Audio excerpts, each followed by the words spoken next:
What is up, Bills Mafia? Today we are talking tight ends, baby. On this edition, we're going to be going over why we think this is the year the Bills will finally have a breakout tight end and be top dozen in the league. I'm Dave Goodman. With Corey Canzaneri. Dad? And this is To Be Fair Sports Talk.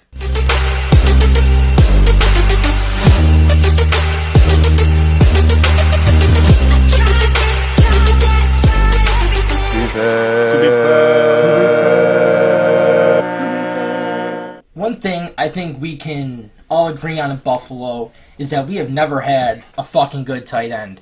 The fact that our best tight end came in eras where tight ends were never really valued should really say something to people.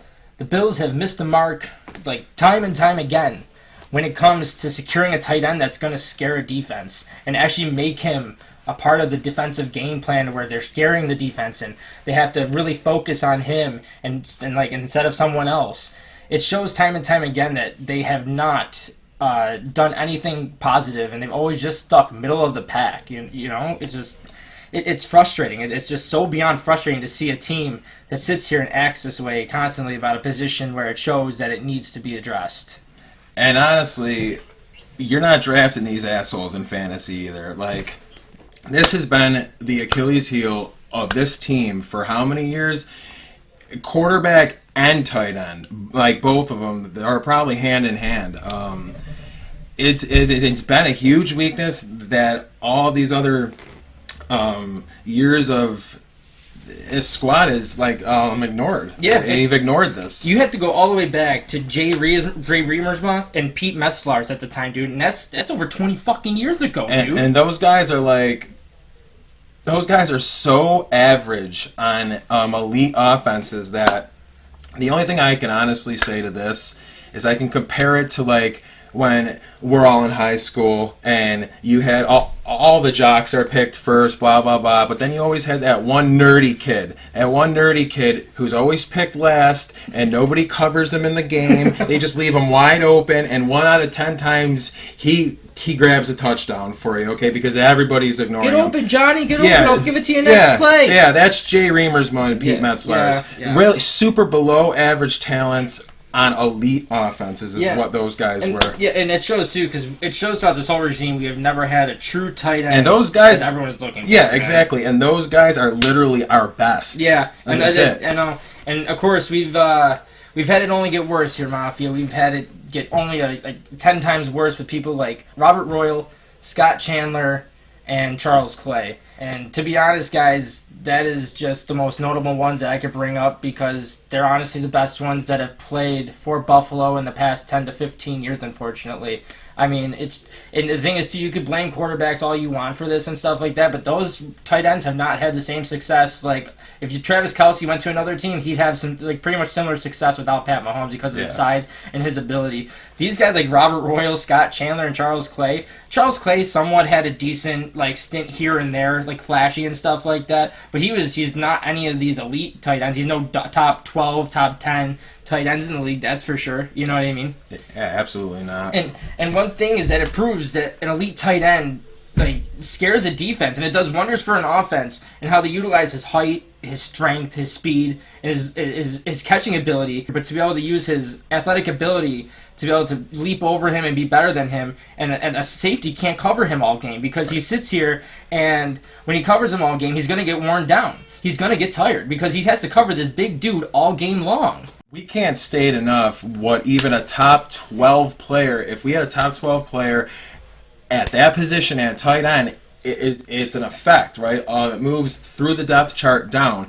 If you got that elite tight end opening up a defense, stretching the field, that's going to open up Diggs, John Brown, Cole Beasley. Those guys will be open most of the time, and if those guys aren't open, you can throw it to Zach Moss or Singletary. A good tight end is going to seriously open up everything. Oh yeah, they make the whole offense better, and they sit here, and especially if you have a big guy, people like Gronk.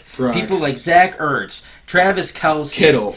Exactly. These guys have all proven that they can just play, and that it proves to an NFL team that they're not a luxury piece anymore, and they're a true team need. That's how your offense is going to take a forward step is if you get that top 12 player at that position. Yeah. It's the only way it happens. 100%, dude, because it would help with the linebackers and stuff, because the linebackers, you have to focus on them and stuff like that. It's going to open up the middle of the field for Josh Allen a lot of the times. You'll throw it right over the top of the linebackers and stuff like that. It's a beautiful thing, man. And he won't overthrow this motherfucker because, he's literally, he's as tall as Allen probably will be. Yeah. So, I mean, if Allen is overthrowing a guy who's 6'7", that's going to tell us everything we got to know about Josh Allen. And one thing I honestly have to give a lot of credit to is Brandon Beane. Honestly, man, he's taken so much more accountability at the position than past regimes. It seems like. I understand Charles Clay; they really did try a little bit and stuff like that, but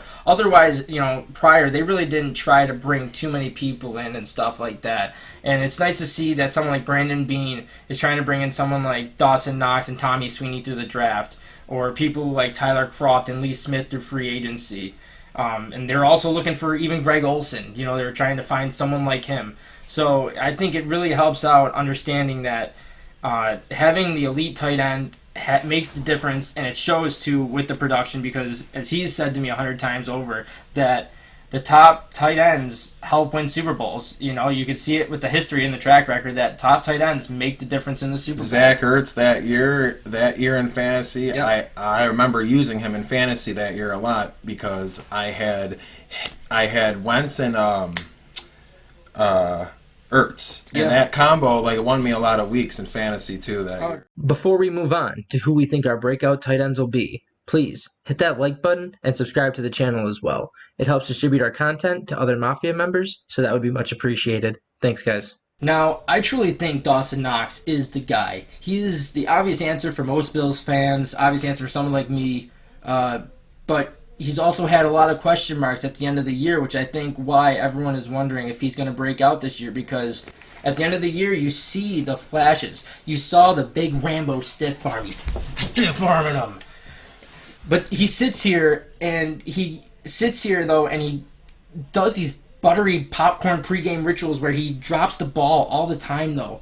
And it makes it so frustrating to see him just make such big plays and have that, raw power and, adding that juice to the game, and then completely deflating the game in other moments, though, making blatant drops. And it's just frustrating. I got a perfect analogy for this. Dawson Knox is basically '07 Ryan Miller. Okay, he's very good in low stress spots, but when he needs that big play or that big save or that big catch, he lets that go in. Or in football, we're talking, he drops that pass.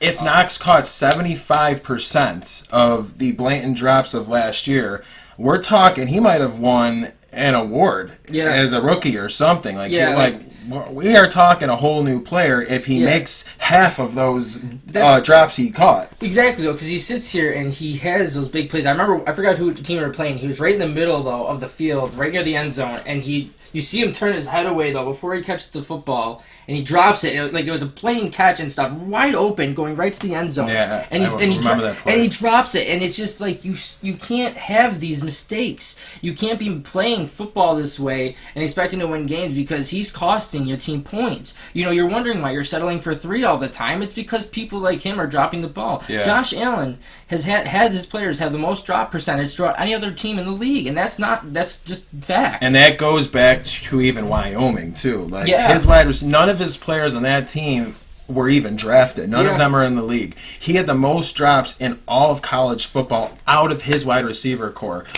He's faced the problems here in Buffalo too. His first 3 years here, or 2 seasons here. Sorry. A lot of his players have dropped balls. Your player that you think is going to be huge in year 2 is Dawson Knox. For me, it's Jason Croom. Rookie year Josh Allen. Croom was getting a chemistry with Josh Allen. I don't know exact numbers, but I remember a lot of plays where I'm noticing Croom with these huge flashy catches over the middle, and he's fast and he's blocking really good. And him and Allen was looking for Croom his rookie year a lot. So I think Croom, if Croom's healthy, I'm thinking Croom and Knox is like Hernandez and Gronk. Yeah, because you not as dominant, but well, no, because you sit here though, and you could have Croom be that security blanket though, and Knox be the big play guy. Exactly. Croom is more the guy that you're gonna sit here, and he'll probably be more like a nickel Leary guy. He's not gonna mess up. He's probably not gonna do anything wrong. He's not gonna be like over crazy probably and stuff like that. I hope he does, but I think he's more like just he's gonna fill in that role and he's gonna fill it in nice and stuff like that. Dawson Knox is more of the big play guy, and I think if you actually had those two together in like a 1-2 combo, man, that would be working the team wonders and stuff like that. Because then you have Zach Moss and Devin Singletary in the background and stuff like that too.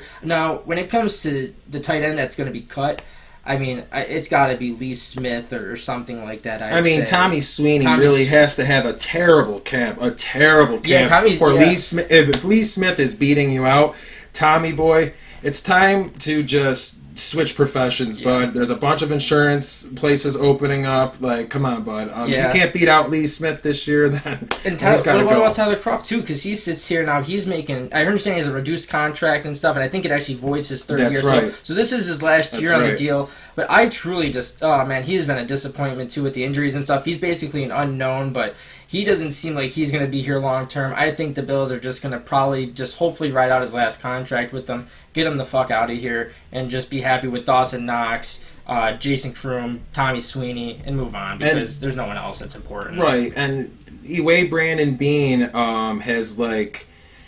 He's worked his contract so perfectly that if they want to cut Croft this season, it's not costing him anything. Yeah, really. No, I mean, it's $4 not million cost him or anything. something like that. And stuff. That's maximum on the cap. I really don't know the dead cap exactly on him, but it's not that much. It's not. It's not a bad dead cap at all. No, it's worth it because he hasn't been doing anything. I think the Bills are more invested in someone like Tyler Croft. Yeah, or not Tyler Croft, I mean Dawson Knox. Croom is dating a... Pagula. He's dating a Pagula, so he's had a free pass to just like a free spot on the team.